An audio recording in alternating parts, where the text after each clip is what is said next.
ফুলগুলো আমরা বুদ্ধ জাতিদের কেন সাদা ফুল ধর্মীয় কাজে ব্যবহার করে থাকি জানেন?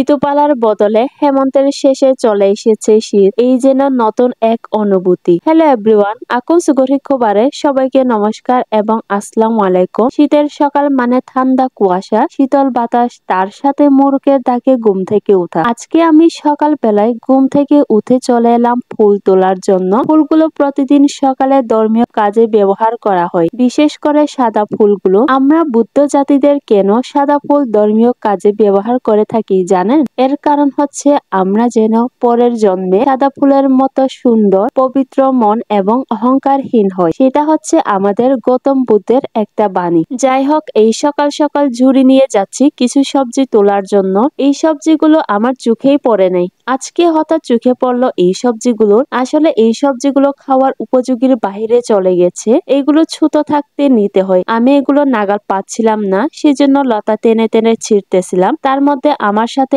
এড হলো আমার লাল্লু ছানাটা পাতা খাওয়ার জন্য। তো আমি সবকিছু একে একে ছিঁড়ে নিয়েছিলাম। আসলে এই সবজিগুলোর নাম হচ্ছে তরল। কার এলাকায় কি নামে ডাকা হয় সেটা অবশ্যই জানাবে। তো আমি সব তরলগুলো ঝুড়িতে নিব। এবার আমি একটা বাঁশের মধ্যে কাঁচি বেঁধে কলার থোর পাড়ার জন্য রেডি করলাম। কাঁচি বাঁশে থেকে পড়ে গেছিল, তাই আমি দা বেঁধে কলার থোরটা পারলাম। আজকে আমি এই কলার থোরটা ভর্তা করে খাবো। থোরটা পরে বেজে আছে গাছের উপরে, আমি কোন রকম থোরটা নিলাম। এই যে দেখতে পাচ্ছেন কলার থোরটা, কলার থোরের ভিতরে যে সাদা পানি থাকে তা খেতে কিন্তু অনেক মিষ্টি।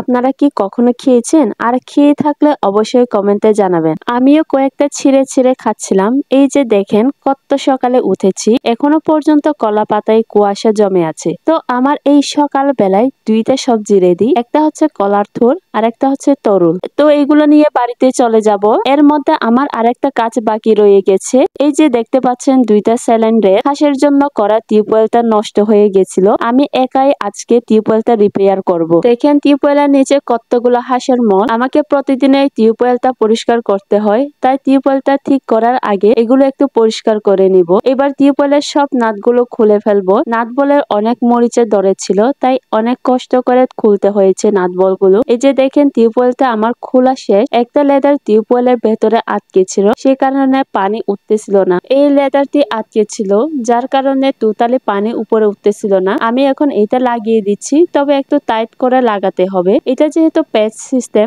এই পেচ আর এই লেদার গুলো পানিগুলো বহন করে থাকে। তো আমি অনেক কষ্ট করে টাইট করে লাগাচ্ছিলাম। আমার লাগানো শেষ হয়ে গেছে। এবার আমি উপরে পার্টটা ভালোভাবে লাগিয়ে দিব, তারপর নাটগুলো টাইট করে দিয়ে দিব। আজকে কিন্তু সারা দিনই আমার এই কাজগুলো নিয়ে দিনটা চলে গেল। তো দেখা হবে পরের ভিডিওতে। বাই বাই, সবাই ভালো থাকবেন।